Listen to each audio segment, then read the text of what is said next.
안세영은 올림픽 금메달을 목에 걸고 기쁨 대신 울분 가득한 분노를 쏟아냈습니다. 가장 행복한 순간에 그동안 자신을 괴롭혀온 협회를 비난하며 긴 고통을 폭로하는 작심 발언을 했습니다. 그동안 배드민턴협회가 부상을 정확하게 진단도 해주지 않았고 국제대회 출전을 막았으며 선수관리도 엉터리로 했다고 폭로했습니다.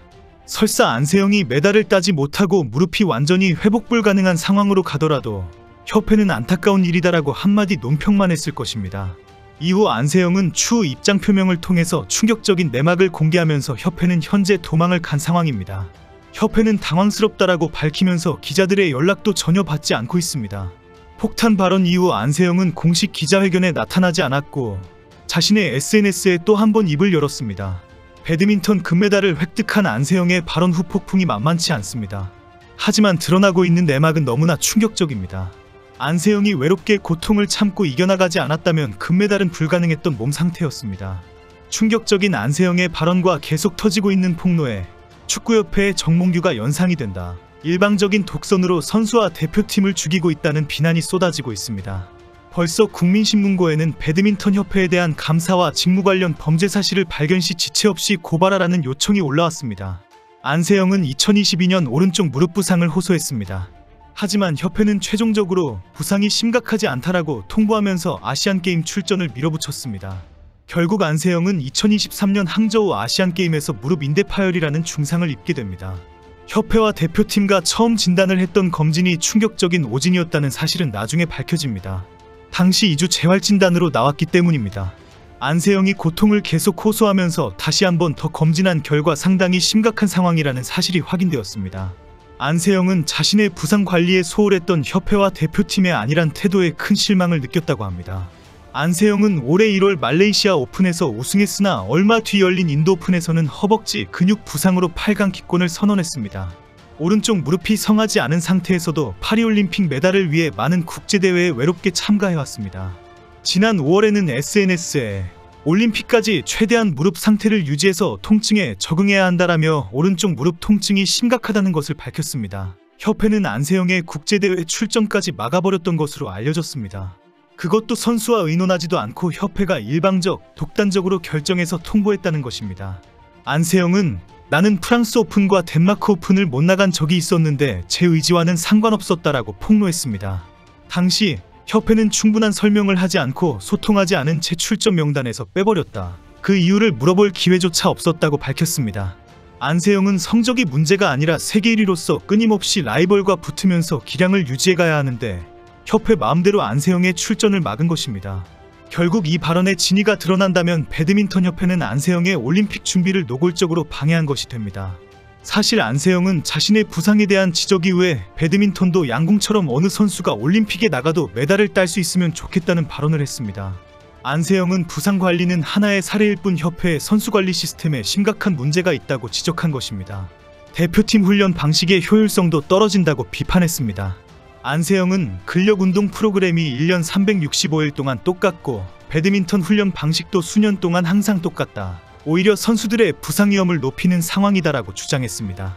이어 부상이 안 오게 훈련하든지 부상이 오면 제대로 조치해주든지 해야 하는데 부상은 오고 훈련은 훈련대로 힘들고 정작 경기에는 못 나가는 시기라고 비난했습니다. 안세영은 배드민턴은 선수 육성에 있어서 단식과 복식을 구분해야 한다고 지적했습니다. 단식과 복식은 완전히 다르기 때문에 다른 체계를 갖추어 훈련해야 한다는 것입니다. 안세영은 일단 감독과 코치가 나뉘어야 하고 훈련 방식도 각각 체계적으로 구분돼야 한다며 단식 선수들은 개개인 스타일이 다른데 그걸 한 방향으로만 가려고 하니까 어려움이 많았다고 주장했습니다. 특히 협회는 국제대회에서 복식 종목이 좋은 성적을 거두었다고 복식 종목에 맞추어 대표팀을 운영해왔다는 것입니다. 안세영은 단식 종목 선수에 대한 맞춤 트레이너가 필요하다고 계속 요청해왔습니다. 안세영은 이번 올림픽의 대만의 타이츠잉은 트레이너 2명과 코치 1명, 중국의 천위페이도 트레이너 2명과 각각 함께 했다라고 지적했습니다. 안세영은 이런 지적을 하면서 내 이야기를 들어줄 단 한 명의 어른도 없었다라고 주장했습니다. 그동안 오랫동안 협회와 관련자들에게 하소연했지만 모두가 외면하고 들어주지도 않았다고 주장했습니다. 안세영이 얼마나 답답하고 외로웠는지, 나이 먹었다는 협회의 어른들이 얼마나 귀맞고 꼰대 같은 헛소리만 해대었는지 눈에 선이 보일 정도로 호소한 상황입니다. 안세영은 협회와 긴 싸움을 예고하면서 이 순간을 끝으로 대표팀이랑은 조금 계속 가기 힘들지 않을까 하는 생각도 들었다라고 말했습니다. 안세영은 대표팀에서 나간다고 올림픽을 못 뛰는 건 아닌 것 같다. 배드민턴은 단식과 복식이 엄연히 다르다. 선수 자격도 박탈당하면 안 된다고 생각한다고 지적했습니다. 대표팀 소속이 아니라도 국제대회에 단식 선수로 출전할 수 있어야 하고 협회가 출전을 막으면 안 된다고 주장한 것입니다. 28년 전 한국의 배드민턴 금메달을 선사한 방수연 해설위원은 나는 외부자이지만 협회의 대표팀 운영은 매끄럽지 못했다라고 지적했습니다. 안세영의 심정을 이해한다면서 서승재 선수에 대한 지적을 했습니다. 혼성 복식 세계 랭킹 2위인 서승재 최유정조는 이번 대회 가장 유력한 우승 후보였다는 것입니다. 그런데 협회가 서승재를 강민혁과 함께 남자 복식 쪽까지 짜면서 2배로 힘이 들었다는 것입니다. 결국 남자 복식 8강 탈락, 혼성 복식 4위에 그치며 노메달로 대회를 마감했습니다. 안세영도 대표팀의 운영에 대해 우리 배드민턴이 많은 발전을 이룰 수 있을 것 같은데 금메달이 1개밖에 안 나왔다는 것은 돌아봐야 할 시점이지 않나 싶다고 지적한 이유입니다. 현재 협회는 억울하다는 입장을 드러내고 있습니다. 안세영의 개인 트레이너인 아구스티누스 코치를 특별히 붙여주었다는 주장입니다. 한국 배드민턴 대표팀의 로니 아구스티누스 코치는 2002 부산아시안게임 배드민턴 남자 단체전 은메달리스트로 인도네시아 국가대표로 활약했습니다. 한국 배드민턴의 까다로운 상대 중 한 명이었던 아구스티누스 코치가 대표팀에 합류한 건 2022년 겨울입니다. 아구스티누스 코치가 안세영의 전담 코치로 합류한 건 지난해 항저우 아시안게임 이후입니다. 무릎을 다친 안세영을 위해 협회가 전담 지도자로 붙여준 것입니다. 올림픽을 앞두고 안세영은 아구스티누스 코치와 단식 맞춤 훈련을 진행해왔습니다. 특히 아구스티누스 코치는 이번 올림픽에서 경기 운영에 큰 도움을 주었습니다.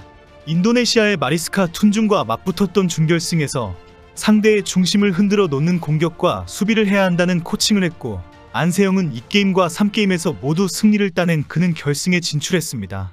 허빙자와 격돌한 결승전에서도 추격해올 때마다 필요한 공격과 수비 전략을 전달했고, 안세영이 이를 완벽하게 수행해 파리올림픽 금메달을 확정했습니다. 아구스티누스 코치는 안세영과 소통하기 위해 한국어 공부까지 따로 한 것으로 알려졌습니다. 협회는 안세영의 개인적인 기대에는 부응하지 못했지만 나름 열심히 했다라고 밝히고 있습니다. 선수들의 부상 관리와 관련해서 한의사를 추가 파견했다고 공개했습니다. 하지만 한의사 파견이 진짜 선수들에게 적합한 조치였는지에 대한 비판이 쏟아졌습니다.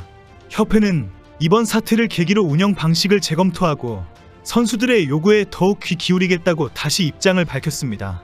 안세영은 메달과 관계없이 올림픽을 마치고 작심 발언을 쏟아낼 심정이었다고 합니다.